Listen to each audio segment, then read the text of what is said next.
Mari kita menghadap Tuhan. Bapa dalam kerjaan surga, kami sangat bersyukur Tuhan. Terima kasih atas kesempatan yang Kau berikan kepada kami Bapa. Di malam hari ini Tuhan, yang telah mengumpulkan kami di tempat ini Tuhan, dalam ibadah EYT Tuhan. Biarlah Tuhan yang memberkati kami semua Tuhan. Kami telah memuji membesarkan nama-Mu Tuhan. Biarlah Tuhan pujian penyembahan yang kami naikkan dapat hadirat Tuhan menjadi dupa berbau harum dalam hadirat Tuhan. Itulah saatnya Tuhan untuk kami mendengarkan sebagian dari sabda kebenaran firman Tuhan. Ajari kami Tuhan untuk mengerti, memahami apa menjadi maksud dan kehendak-Mu dalam kehidupan kami Tuhan. Dan biarlah Tuhan yang Kau layakkan kehidupan kami Tuhan, agar kami semua siap untuk mendengarkan kebenaran firman Tuhan. Taburilah kami dengan firman Tuhan, hanya dalam nama Yesus Kristus Tuhan. Haleluya. Amin.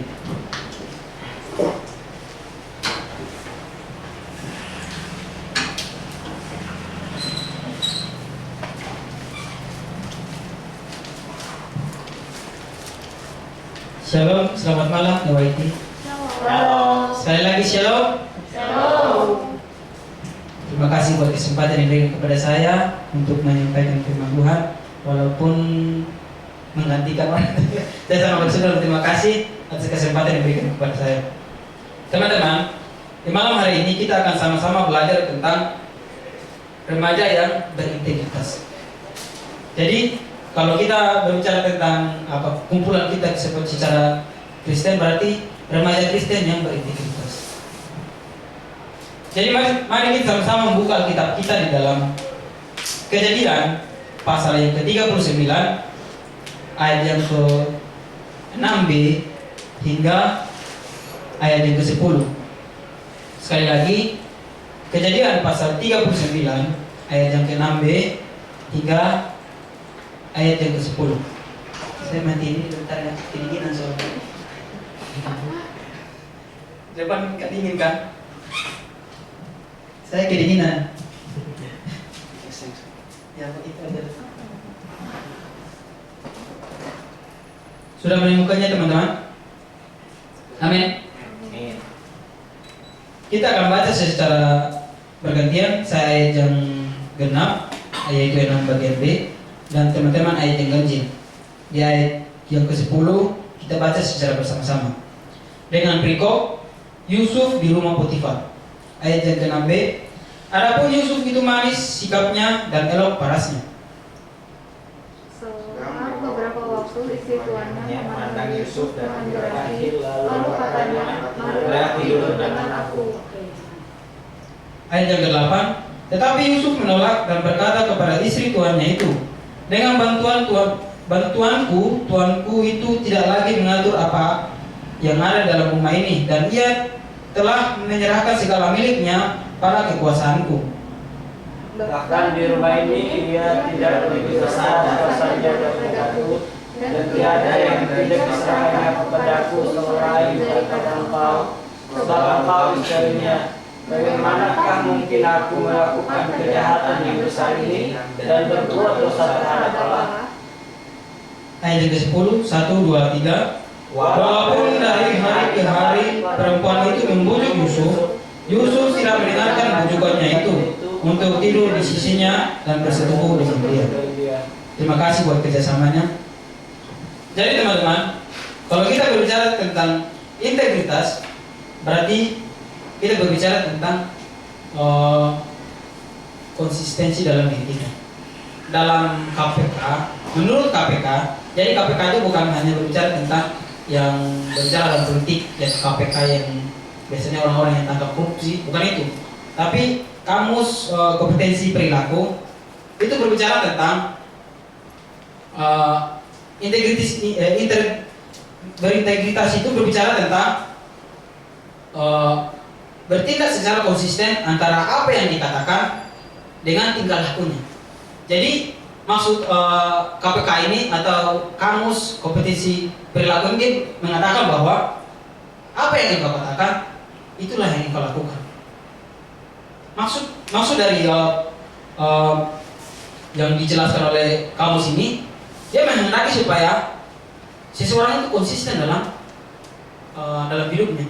Jadi contohnya saya mengatakan saya adalah anak yang baik, berarti perilaku saya harus baik. Jangan sampai perkataan saya mengatakan bahwa saya orang yang sabar, tapi dalam kehidupan saya orangnya emosian. Praktek hidup saya orangnya emosian. Atau contohnya, saya menyatakan bahwa saya tidak berbohong, tapi dalam praktek hidup saya selalu berbohong. Itu yang menjadi pengertian dari kamus ini. Kamus kalau kita singkatnya KPK. Jadi maksudnya di sini bahwa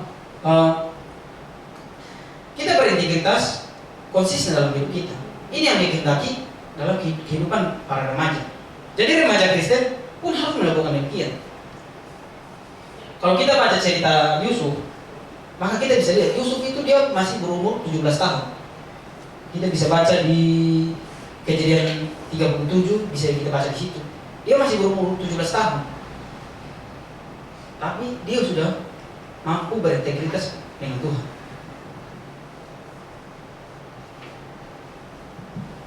Yang artinya bahwa seseorang harus memiliki sikap di mana apa yang dia katakan itu yang dilakukan. Sedangkan menurut Alkitab seperti apa? Kalau menurut Alkitab, integritas adalah bertindak sesuai dengan apa yang telah dianjurkan atau diajarkan oleh firman Tuhan. Itu bertindak sesuai. Jadi ada ayat firman Tuhan yang mengatakan bahwa jika ya, katakan ya, jika tidak, katakan tidak. Selain dari itu berasal dari iblis. Jadi contohnya, jika itu baik, ya udah katakan baik. Jika itu tidak baik, ya udah katakan tidak baik. Jika itu kehendak Tuhan, ya udah lakukan. Jika itu tidak kehendak Tuhan, jangan lakukan. Itu yang dikehendaki Alkitab dalam kehidupan orang-orang Kristen. Atau kalau dalam lingkungan kita para remaja, ini pada malam ini, itu yang dikehendaki Tuhan dalam kehidupan kita. Kalau kita lihat cerita dari Yusuf berada dalam situasi yang sangat sulit. Di masa mudanya, ia sudah digoda oleh Tante Poti. Jadi Tante Poti itu istri Potifar. Saya nggak tahu sih. Itu kalau dia berada dalam masa kita sekarang ini, gimana kita bisa menghadapinya? Tapi dia adalah orang yang luar biasa. Teman-teman tahu, dia pada umur 17 tahun itu adalah masa di mana dia baru beranjak masuk dewasa muda. Jadi yang artinya bahwa dia itu masih memiliki, jadi dia juga manusia, jadi sudah pasti dia memiliki yang namanya keinginan daging. Namun dia mampu untuk membatasi itu. Dia mampu untuk menghilangkan hal demikian. Godaan yang begitu, yang secara daging sudah ada di depan mata, dan bukan dia lagi yang minta, tapi Tante Putih sendiri yang minta. Yang artinya bahwa ini merupakan godaan yang sebegitu besar, tapi dia mampu untuk tidak melakukan hal demikian. Di sini dia menunjukkan bahwa dia tetap berintegritas terhadap Tuhan, konsisten terhadap Tuhan. Dia konsisten terhadap apa yang menjadi anjuran Tuhan dalam hidupnya. Dia menunjukkan kepada kita bahwa luar biasa hidupnya, di mana ia mengirim Tuhan itu dengan sungguh-sungguh.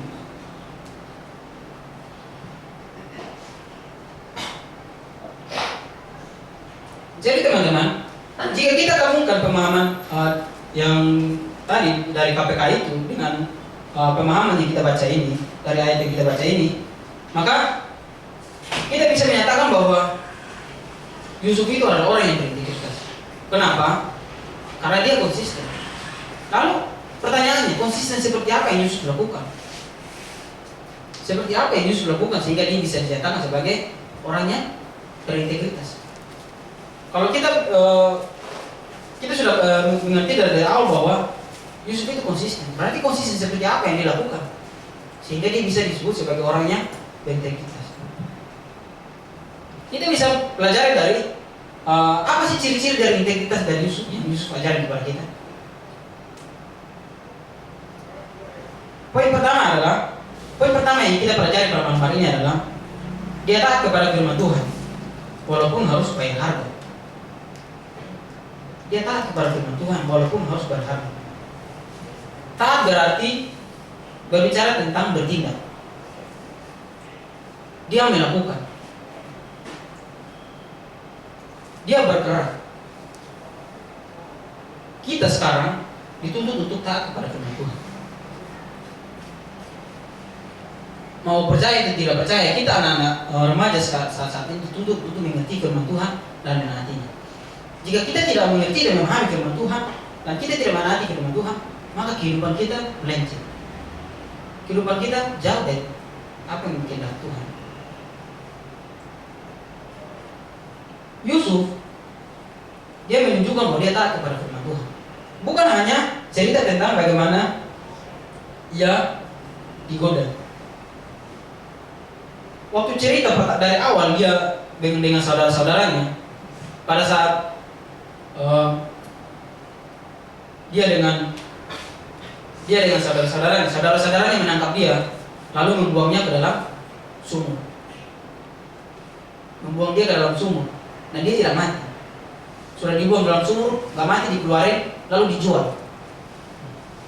Dan pada zaman Israel, pada zaman itu, sistem jual beli hanya dua hal. Tiga, barang, hewan, dan budak. Jadi kalau Yusuf dijual, berarti dia dianggap setara dengan budak. Kalau dalam pandangan kita saat ini, sebagai saudara sendiri, kita jual budak saudara kita sebagai budak. Saudara-saudaranya begitu tegar sehingga menjual Yusuf. Namun, bukti dari dia taat kepada firman Tuhan itu dia tidak membenci saudara. Dia tidak dendam terhadap saudaranya. Ini menunjukkan bahwa dia berintegritas dengan Tuhan. Dia tunjukkan integritas dirinya. Ini saya orang Kristen. Saya pengikut Tuhan, saya penyembah Tuhan. Engkau melakukan apapun terhadap saya tetap mengampuni. Dia mampu menunjukkan hal demikian. Ya janganlah kita berbicara ke orang lain. Hal itu terjadi dalam diri kita aja. Contohlah saya kalau dihadapkan dengan hal demikian, belum tentu saya bisa memaafkan saudara-saudara saya. Saya sudah ditangkap, diikat, dibuang ke dalam sumur, dibuang ke sumur yang kering, nggak mati. Entah luka atau apa. Setelah nggak mati dikeluarin lalu dijual. Sakit nggak? Kalau zaman sekarang orang bilang sakitnya di mana? Di sini. Pasti sakit. Tapi dia tetap menunjukkan bahwa dia tetap mengasihi saudara-saudaranya.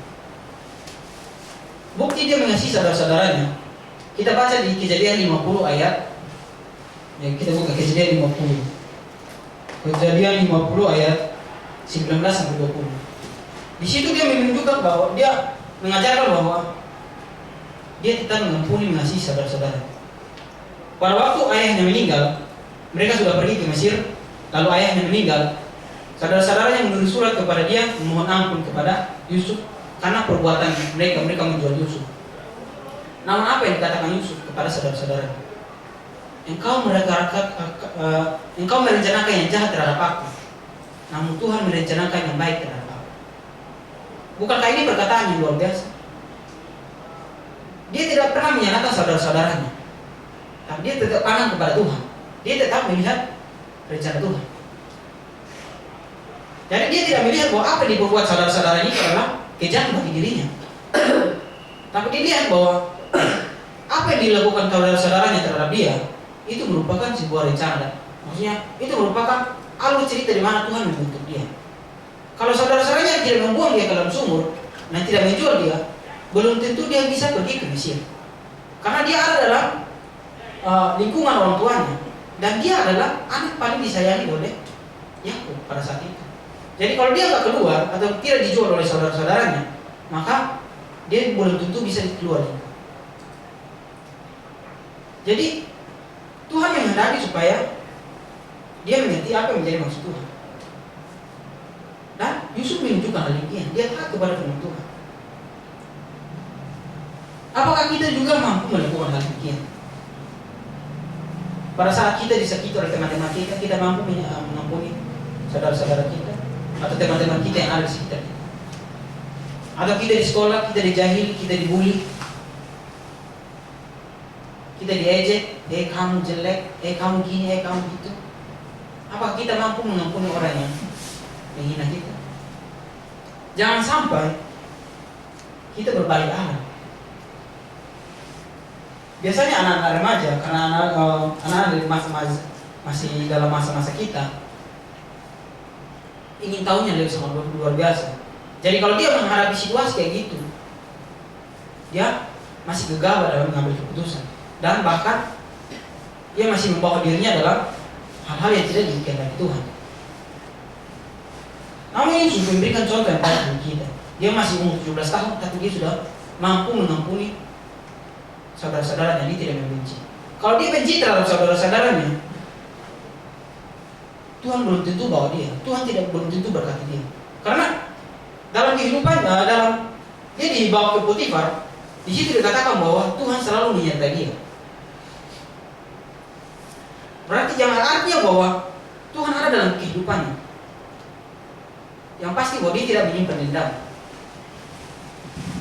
Kalau dia menyimpan dendam, Tuhan mengajari dulu, lepaskan dulu dendam. Tapi Tuhan selalu menyertai dia, berarti dia juga tidak mendendam terhadap saudara-saudara. Ini bukti bahwa dia menunjukkan bahwa dia punya integritas dengan Tuhan itu sangat luar biasa.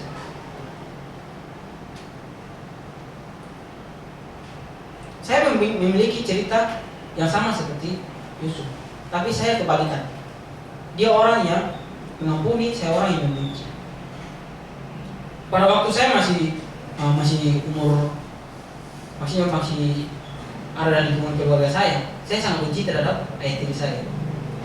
Karena saya anak tunggal, jadi ibu saya menikah lagi saat ayah saya tidak bertanggung jawab, lalu dia pergi meninggalkan ibu saya. Jadi ibu saya menikah lagi. Saya sebagai anak tunggal dan anak tiri dari ayah saya, dia tidak mengakui saya sebagai anaknya. Dia tidak mau menganggap saya sebagai anaknya. Ya memang saya bukan darah daging dia, tapi setidaknya saya ini anak tirimu. Jadi wajiblah engkau mendidik dan membina saya sebagai anak. Tapi dia tidak mau mendidik membina saya. Itu membuat saya sangat membenci ayah saya. Sangat membenci ayah saya. Ada hal lagi yang membuat saya sangat membenci ayah saya. Ibu saya memberikan saya uang jajan atau uang biaya sekolah, itu pun tidak boleh diketahui oleh ayah saya. Mesti sembunyi-sembunyi. Dulu ayam ada nggak? Kalau nggak ada baru dikasih. Ada ayam nggak? Kalau ada nanti ya, nanti malam. Kalau malam masih ada dia, nanti ya besok pagi. Itu yang membuat saya sangat membenci terhadap ayah saya. Saat saya baca cerita Yusuf, saya meneteskan air mata. Karena kami memiliki usia yang sama waktu itu, tapi dia sudah mampu menunjukkan contoh yang luar biasa. Sedangkan saya masih terlingkup dalam kehidupan dendam kesumat, akar pahit terhadap ayah saya. Jangan sampai hal itu ada dalam kehidupan kita. Karena saya hidup dalam dendam kesumat, saya mengatakan bahwa tunggu ya, saya besar. Saat badan saya sudah seimbang dengan dia, sudah sampai besar dengan dia, yang ujung-ujungnya saya berantem sama ayah saya. Karena lahir dari mana? Karena kebencian itu. Karena udah lahir dari kebencian yang membuat saya berani mengambil keputusan demikian, ingin membalas dendam. Kalau Yusuf melakukan hal demikian, dia bisa dia. Saat istri Potifar menfitnah dia dan dia dipenjarakan, dia diangkat menjadi orang kedua di Mesir, dia kan bisa dihukum Potifar. Saya udah jadi orang kedua kok, engkau kan bawahan saya bisa memecatkan. Tapi dia tidak mau melakukan itu, dia tidak dendam. Kalau dia menyimpan akar pahit terhadap Potifar, istri Potifar dan keluarga Potifar, berarti mereka akan dipecat. Namun Yusuf memberikan contoh yang baik. Teman-teman, mari kita koreksi diri kita. Apakah kita masih berada dalam lingkungan ini? Memang kita masih remaja. Dan belum sekarang ada juga kita masih memiliki, di mana kita masih ada dalam lingkungan keluarga, maksudnya ada dalam keluarga, jadi sakit hati itu terkadang tidak kita alami. Tapi ada juga orang yang mengalami hal demikian. Mari belajar untuk kita memberi pengakuan. Kita menunjukkan integritas kita dalam hidup. Tunjukkan integritas kita bahwa kita ini remaja Kristen, penerus gereja, tulang punggung gereja nanti ke depannya. Siapa kita? Kalau kita berbicara bahwa Tuhan, saya kan sakit hati dalam dia, kita melihat lagi apa yang dikerjakan Tuhan. Apa yang dikerjakan Tuhan bagi kita? Begitu luar biasa Tuhan berkorban bagi kita. Masa kita tidak mampu mengampuni sesama kita? Atau masa kita tidak mampu untuk taat kepada firman Tuhan? Masa kita tidak mampu untuk melakukan apa yang menjadi kehendak Tuhan? Saya sudah berusia 23 tahun. Saya pernah bertanya kepada Tuhan. Bertanya kepada diri saya sendiri. Kamu sudah usia 23 tahun. Sudah apa yang kau berikan kepada Tuhan? Jangan sampai, oke lah kita benar-benar paham tentang segala sesuatu dari usia 7 tahun. Kalau usia 7 tahun kita sudah paham segala sesuatu. Dari 7 tahun sampai saya 23 tahun ini, udah apa yang saya kasih kepada Tuhan? Jangan sampai hanya sakit hati aja yang saya kasih kepada Tuhan. Tapi Tuhan masih mengampuni, masih mengampuni, masih mengampuni. Mari kita belajar bersama-sama untuk taat kepada firman Tuhan. Bukti kedua yang Yusuf tunjukkan bahwa dia taat kepada firman Tuhan dan dia bayar harga adalah dia tidak tergoda dengan ajakan istri Potifar itu. Dia tidak tergoda. Ini bukti bahwa dia berintegritas dengan Tuhan. Bukti bahwa dia taat kepada firman Tuhan. Zaman dulu orang berjuang untuk tidak tergoda dengan hal demikian. Tapi zaman sekarang sudah beda cerita. Malahan ada slogan waktu saya masih di sekitar 2018-2019, ada satu slogan yang menyatakan bahwa om godain aku dong, tante culik aku dong. Itu tren di daerah saya. Zaman sekarang sudah beda. Zaman dulu kita berjuang untuk zaman dulu orang berjuang untuk tidak tergoda dengan hal-hal demikian. Zaman sekarang orang menyerahkan dirinya untuk digoda. Gimana ceritanya? Udah beda cerita. Jangan sampai kita remaja Kristen ada dalam lingkungan ini, ada dalam hal-hal ini. Kita mau diri kita digoda. Om godain aku dong, tante godain aku dong. Ini cerita jangan sampai ada dalam kehidupan kita. Remaja yang Kristen tidak mau tergoda dengan keadaan dunia. Jangan bukan hanya bercerita tentang bagaimana keinginan daging atau hal-hal dunia gelap seperti itu. Hal-hal di luar pun jangan sampai kita tergoda. Contohnya kita melakukan apa yang tidak dikehendaki Tuhan. Kalau di sekolah saat kita waktu ujian, Tuhan menghendaki yang benarnya kita jangan menyontek. Jangan sampai kita tergoda untuk kita menyontek. Kita lihat teman kita, bagi dong, tuh jawabnya. Minta. Ya sama aja nyontek kalau minta. Ya kalau ujian kan itu dilarang, nggak boleh lihat jawaban teman. Ya syukur-syukur kalau jawaban teman itu benar. Kalau tidak benar, sesat sama-sama. Jadi dalam lingkungan kita sebagai remaja Kristen, jangan sampai kita tergoda dengan keinginan kita sendiri. Jadi karena dunia ini menawarkan keinginan yang memberi kenikmatan. Contohnya, biasanya apa sih yang diingini remaja-remaja? Maksudnya karena keinginan dagingnya masih remaja itu kan masih dalam masa pertumbuhan, jadi banyak hal yang ingin dia tahu. Dan terkadang kalau tidak bisa membatasi hal demikian, maka dia terjerumus. Mari kan sama-sama kita membatasi diri untuk kita jangan tergoda dengan apa yang dilarang oleh Tuhan. Yusuf berani membatasi dirinya, walaupun itu enak bagi dia. Itu siapa sih yang enggak mau menikmati hal demikian? Tapi dia berani membatasi diri. Dia menunjukkan bahwa dia berintegritas. Dia menunjukkan bahwa dia adalah orang yang menyembah Tuhan. Poin yang kedua yang kita pelajari pada malam hari ini adalah Yusuf adalah orang yang jujur dan bertanggung jawab. Ciri-ciri orang berintegritas adalah jujur dan bertanggung jawab. Dan Yusuf menunjukkan demikian. Di mana dia jujur? Dia tetap mengatakan apa yang benar. Tidak mungkin saya menyakiti hati Tuhan. Atau di situ di pasal yang ke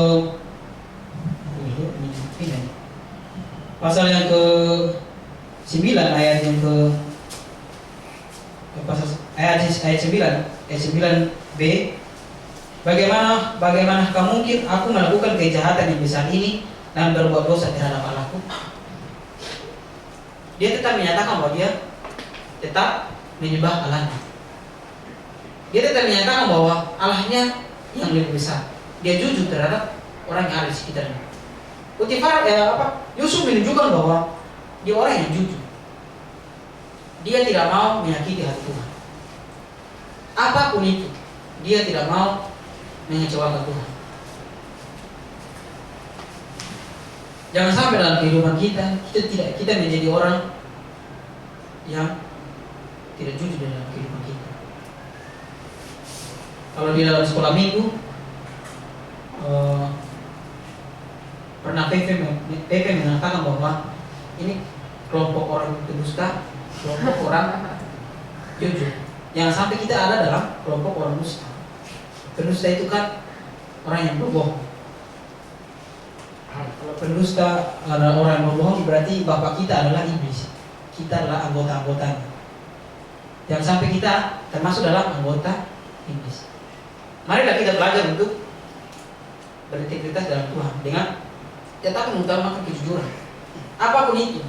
Jika kita melakukan kesalahan, ya jujur sama Tuhan. Jika kita melakukan kesalahan, jujur sama orang tua. Jangan sampai kita melakukan kesalahan. Orang lihat nggak ya? Kalau nggak lihat, ya udahlah nggak apa-apa. Dilihat orang nggak ya? Nggak lihat, ya udah. Orang pun nggak lihat. Terus yang berikut, dia bertanggung jawab. Yusuf bertanggung jawab. Memang kita baca di sini, di situ katakan bahwa Tuhan menyertai Yusuf. Tapi kalau dia tidak menyertakan bagiannya, tidak mungkin ada hasilnya. Memang Tuhan menyertai dia, Tuhan memberkati dia. Tapi Tuhan memberkati dia dari apa yang dia kerjakan. Jadi contohnya kalau Tuhan memberkati dia, apa yang dia tanam akan memberikan hasil. Kalau dia nggak mau nanam, apa yang dihasilkan? Jadi dia bertanggung jawab untuk mengerjakan segala sesuatu. Sebelum dia dihakimi atau difitnah, Potifar mempercayakan segala sesuatu untuk dia. Ya dia memang sih dia mempunyai bawahan juga, tapi dia mengatur semuanya itu pasti capek atau pasti lelah juga. Hanya dia tetap bertanggung jawab untuk kerjakan. Saat dia dihina dan dia dipenjarakan, di penjara pun dia tetap dipercayakan untuk mengerjakan segala sesuatu. Dan dia bertanggung jawab untuk melakukan hal demikian. Yusuf menunjukkan hal yang luar biasa. Jadi dia menunjukkan bahwa dia jujur dalam bertindak dan dia orang yang bekerja keras, di mana ia mau melakukan apa yang diberikan kepada dia. Kalau kita sebagai remaja Kristen, kita bertanggung jawab dalam kehidupan kita. Jangan sampai kita dipercayakan untuk melayani Tuhan, kita tidak mau melayani Tuhan, atau telat, atau nanti aja lah, karena nanti aja lah aku belum bisa, aku belum siap, atau hal lain. Kita disuruh untuk, maksudnya kita minta tolong untuk melakukan segala sesuatu, kita mengerjakannya tidak serius. Atau kalau di sekolah kita diberikan tugas untuk mengerjakan tugas, kerjakannya asal-asalan, yang penting selesai. Itu tidak bertanggung jawab. Tuhan mau supaya kita bertanggung jawab dalam kehidupan kita. Yusuf memberikan contoh yang baik. Dia bertanggung jawab dalam segala pekerjaan, baik kecil besar. Dia gak lihat, oh ini kerja gampang, nanti aja lah. Ini pekerjaan yang mudah, cuma cuci piring pun gampang, nanti dikerjakan. Tapi dia tetap mengerjakan dengan tulus hati. Ya artinya bahwa dia tidak mau melakukan hal yang tidak diinginkan Tuhan. Dia menunjukkan bahwa integritas dirinya ini dia sebagai umat Tuhan. Walaupun sih orang-orang pada saat itu tidak sadar bahwa dia sedang menunjukkan bahwa siapa Allahnya dia yang dia sembah. Tapi di situ dia mau menunjukkan bahwa ini loh Tuhan yang aku sembah. Aku benar-benar percaya kepada dia. Jadi saya benar-benar mau taat kepada dia. Saya benar-benar mau hidup sesuai dengan apa yang dikehendaki Tuhan dalam kehidupan. Itu yang dikehendaki Tuhan dalam kehidupan.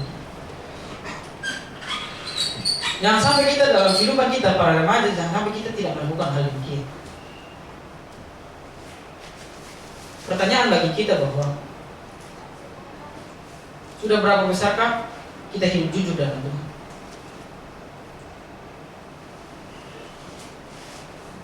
Dalam kehidupan kita sudah berapa hari, dalam satu hari berapa banyak kita berbohong?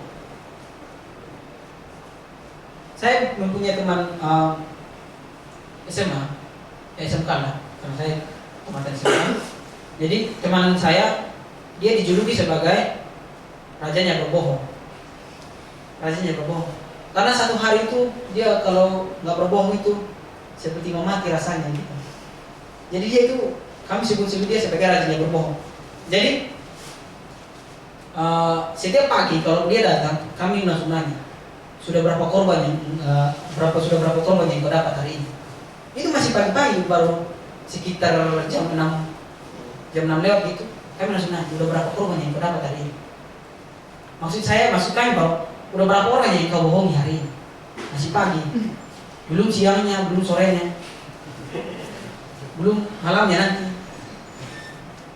Jangan sampai kita dijuluki seperti itu, raja bohong. Mari teman-teman, kita sama-sama belajar untuk hidup jujur dalam Tuhan. Tuhan mengendaki hal demikian. Dan Tuhan pun menginginkan supaya umatnya itu selalu jujur dalam Tuhan dan bertanggung jawab atas apa yang dipercayakan Tuhan kepadanya. Contohnya, kalau kita sudah dapat studi, maksudnya kita sudah bisa bersekolah, bertanggung jawablah dalam studi kita. Bertanggung jawab seperti apa? Ya udah, belajar baik-baik, sekolah baik-baik, kuliah baik-baik, jangan main-main di hadapan Tuhan. Kalau contohnya kalau kita sudah punya pekerjaan, bertanggung jawab dalam bekerja. Jangan main-main, jangan menunda segala sesuatu. Kalau ada tugas yang dikasih, ya udah kerjakan, selesai. Memang sih, terkadang godaan itu datang. Ada tugas yang nanti aja lah besok ya mah. Mama bilang, kamu kerjakan tugas begini nanti aja lah. Besok pagi bisa, pagi-pagi saya bangun. Besok pagi karena kebablasan tidurnya, bangunnya sekitar jam 7, jam 8, telat pergi sekolah.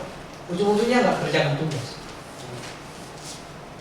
Tuhan mau supaya kita jujur dan bertanggung jawab dalam kehidupan kita. Ini pun menjadi ajakan bagi kita malam hari ini ya YT untuk melakukan hal demikian. Yang ketiga adalah Yusuf tidak menyalahkan Tuhan. Poin ketiga adalah dia tidak menyalahkan Tuhan. Kita kembali lagi kepada cerita dia mengalami proses yang begitu luar biasa.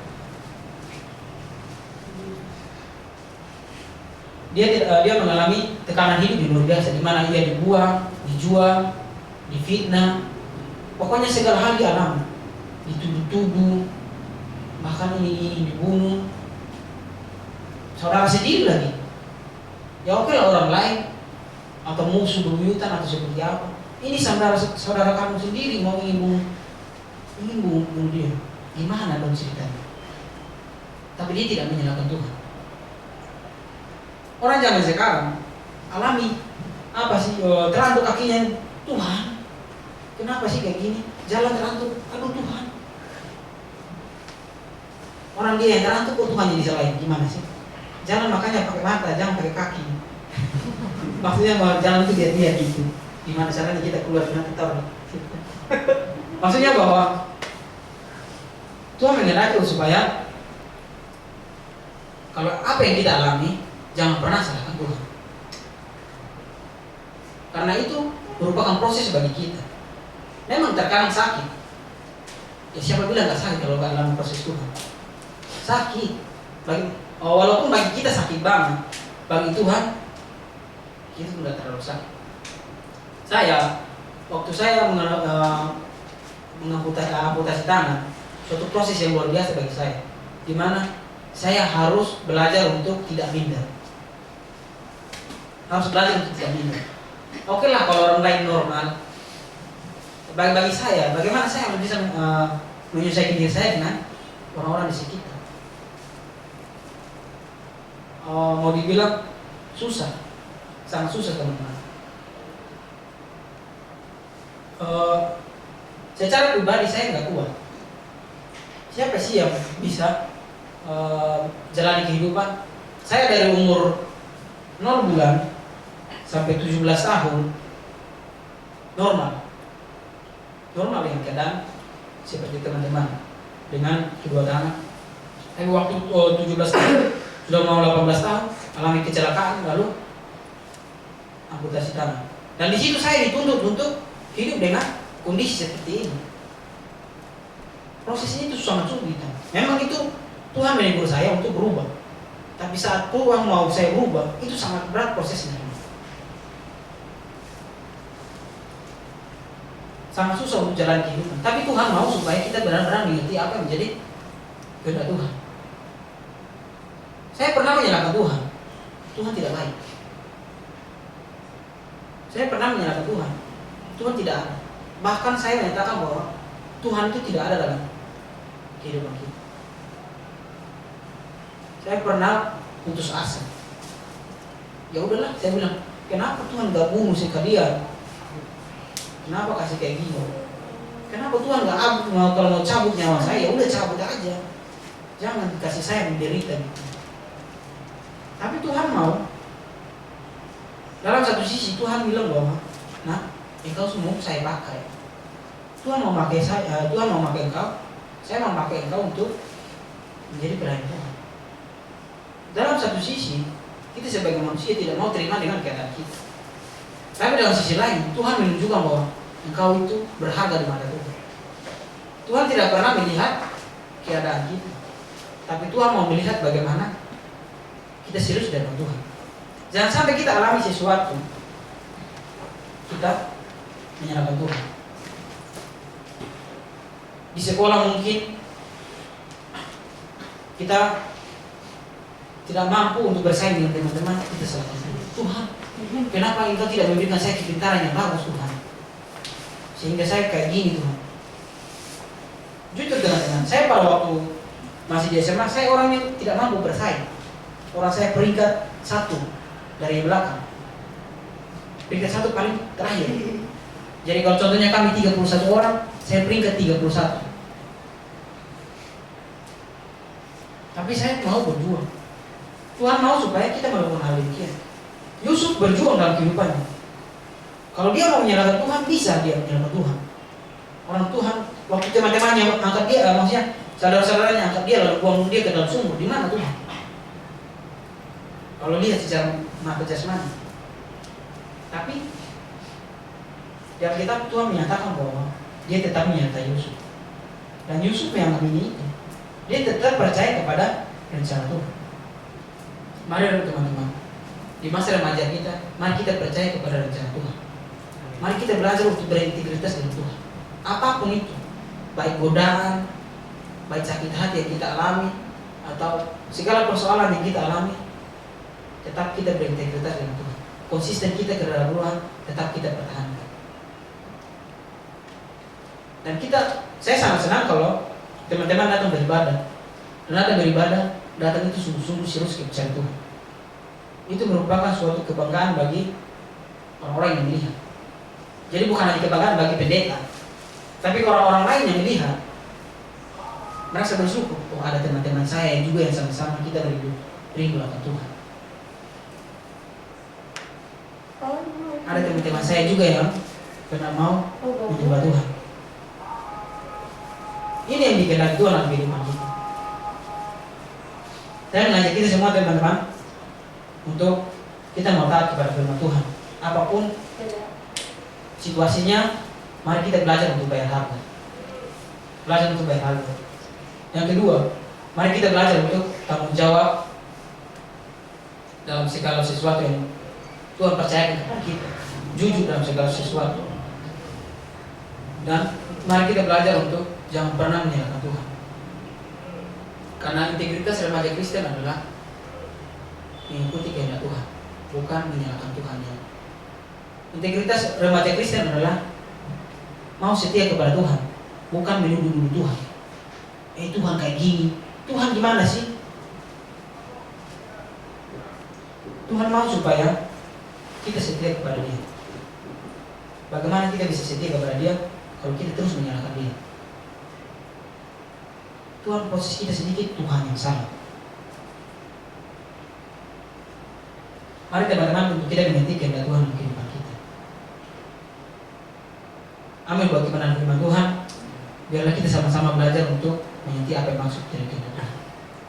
Mari kita mengenal Tuhan yang berdoa. Kami sangat bersyukur Tuhan buat kehendak-Mu dalam kehidupan kami Tuhan. Terima kasih Tuhan buat sabda kebenaran firman Tuhan. Malam hari ini Engkau mengajari kami Tuhan untuk berintegritas sebagai remaja Kristen Tuhan. Biarlah Tuhan kami mampu untuk konsisten dalam kehidupan kami Tuhan, di mana kami sebagai seorang remaja Kristen mampu untuk tetap mempertahankan apa yang menjadi kehendak-Mu dalam kehidupan kami Tuhan. Mampu hidup dalam apa yang Engkau kehendaki, mampu hidup dalam rencana-Mu Tuhan. Ajari kami Tuhan untuk tetap setia dan taat kepada Tuhan, jujur dalam segala sesuatu Tuhan, bertanggung jawab dalam apa yang Engkau percayakan kepada kami Tuhan. Dan biarlah Tuhan kami tetap mengandalkan Engkau, bukan yang menyalahkan Engkau Tuhan. Terima kasih Yesus Kristus untuk kebenaran firman Tuhan. Biarlah Roh Kudus Tuhan yang terus membuka pemikiran kami Tuhan untuk kami memahami mengerti apa yang menjadi kehendak Tuhan. Terima kasih Tuhan. Ini doa harapan kami Tuhan hanya di dalam Yesus Kristus Tuhan. Haleluya. Amin. Saya kembalikan.